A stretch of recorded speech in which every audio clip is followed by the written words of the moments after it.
అందరికీ నమస్కారం అండి. సాంఘిక సంక్షేమ శాఖకు సంబంధించి 3 హాస్టల్ ఉంటే ఒకటి డెలాబరేట్ కండిషన్ లో ఉందని చెప్పేసి, అదే విధంగా ప్రీ మెట్రిక్ బాయ్స్ కి ఒక 31 lakhs, ఈ పోస్ట్ మెట్రిక్ బాయ్స్ కి ఒక 21 lakhs రెనోవేషన్ అండ్ రిపేర్స్ కోసం ఇవ్వడం కూడా జరిగింది, 52 లక్షలు.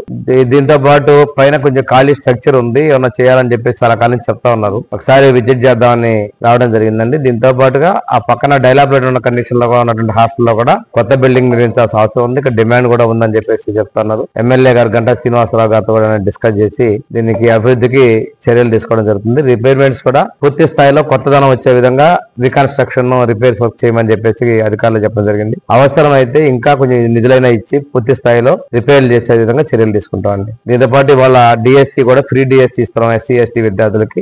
మనం పోయింది అక్కడ ద్వారకా నగర్ లో జరుగుతున్నటువంటి మన ప్రభుత్వం రాసినటువంటి డిఎస్సి కోచింగ్ సెంటర్ కూడా విజిట్ చేయడం జరిగింది. అక్కడ కూడా వాళ్ళకి మెటీరియల్ డిస్ట్రిబ్యూషన్ చేయడం జరిగింది. విద్యార్థులు కూడా మంచిగా వాళ్ళ ఇస్తున్నటువంటి కంటెంట్, సబ్జెక్ట్స్ లోపాలు 1-2 లోపాలు కూడా గమనించడం జరిగింది. అవన్నీ కూడా సరిదిద్దుకోవడం. మా ఎమ్మెల్సీ గారు కూడా ఇంతకుముందు ఫ్యాకల్టీగా ఉన్నారు కాబట్టి వారిని కూడా విజిట్ చేసి టైం టు టైం అక్కడ ఉంటే సలహాలు ఇచ్చి ఎక్కువ మంది విద్యార్థులు డిఎస్సీలో సెలెక్ట్ అయ్యే విధంగా చర్యలు తీసుకోవాలని చెప్పి కూడా చెప్పడం జరిగింది. పేద విద్యార్థుల యొక్క సంక్షేమం పట్ల, వారి యొక్క ఉపాధి పట్ల ముఖ్యమంత్రి గారు చిత్తశుద్ధితో ఉన్నారు. పేదరికానికి సంబంధించిన లక్ష్యంతో P4 విధానాన్ని కూడా ముఖ్యమంత్రి గారు ఉగాది నుంచి నాంది పలికాయని కూడా ఈ సందర్భంగా మీకు తెలియజేస్తాను. ఆల్రెడీ రిలీజ్ చేసామండి. దీనికి 21 లక్షలు, అవతల పక్కన 31 లక్షలు, మొత్తం 52 లక్షలు రిలీజ్ చేసాం. ఒక్కొక్క జిల్లాకి మేము స్టేట్ మొత్తం 143 crores రిలీజ్ చేసాం. స్టేట్ లో ఈ 10 నెలల్లో మేము 101 కోట్లతో 29 హాస్టల్ కొత్త నిర్మాణాలకు చర్యలు చేపట్టాం. రాష్ట్ర వ్యాప్తంగా గురుకుల పాఠశాలలోకి అదేవిధంగా హాస్టల్స్ లో స్వచ్ఛంద కార్పొరేషన్ టాయిలెట్ నిర్మాణం 58 కోట్ల రూపాయలు ఇవ్వడం జరిగింది. నేను చెప్పిన మొత్తం అమౌంట్ తీసుకుంటే సుమారుగా నీకు 300 కోట్లు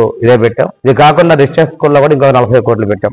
10 నెలల్లో ఎన్డీఏ ప్రభుత్వం వచ్చిన తర్వాత ఎస్సీల సంక్షేమానికి దగ్గరగా 340 కోట్ల రూపాయలు ఈ హాస్టల్ బిల్డింగ్స్, రెనోవేషన్స్, అదేవిధంగా టాయిలెట్స్, న్యూ బిల్డింగ్ కన్స్ట్రక్షన్ మేము చేయడం జరిగిందండి. ఇది మా ప్రభుత్వానికి ఉన్న చిత్తశుద్ధి. వచ్చే విద్యా సంవత్సరం నుంచి నాణ్యమైన బియ్యం కూడా హాస్టల్ విద్యార్థులకు అందించాలని చెప్పేసి ముఖ్యమంత్రి గారు, అదేవిధంగా విద్యాశాఖ మంత్రి, తర్వాత మన పౌర సరఫరాల శాఖ మంత్రి గారు అందరూ కూడా నిర్ణయాలు తీసుకున్నామండి. ఓపెన్ చేసి డిస్మాండిల్ చేసిన తర్వాత ఏమవుతుందంటే ఆక్రమణలో కూడా గురయ్యే పరిస్థితి వస్తుంది. ఇది వాల్యుబుల్ సైట్ ముందు కూడా కొంత ఖాళీ స్థలం ఉంది. అది ఎమ్మెల్యే గారు ఏదంటే అది నేను వస్తా సడన్ గా ఈ ఒక్క విజిటే కదని చెప్పి వారు కూడా వస్తారంటే వదిలేని నేను చూసి వస్తానని చెప్పేసి మళ్ళీ ఇప్పుడు మేము కూర్చుంటున్నాం. వేరే మీటింగ్ ఉంది, అందుకని నేను ఇలాగ డిస్కస్ చేస్తాను. అది లోకల్ గా అవసరాల ప్రకారం ఎస్టీల కోసమే, వీలైతే పిల్లలకి దీనికోసం, లేకపోతే పిల్లల కోసం ఇక్కడ పార్కుంటే వాళ్ళే వచ్చి కూర్చుంటారు. సాయంత్రం పూట ఏదో డెవలప్ చేసేదానికి చేద్దామండి.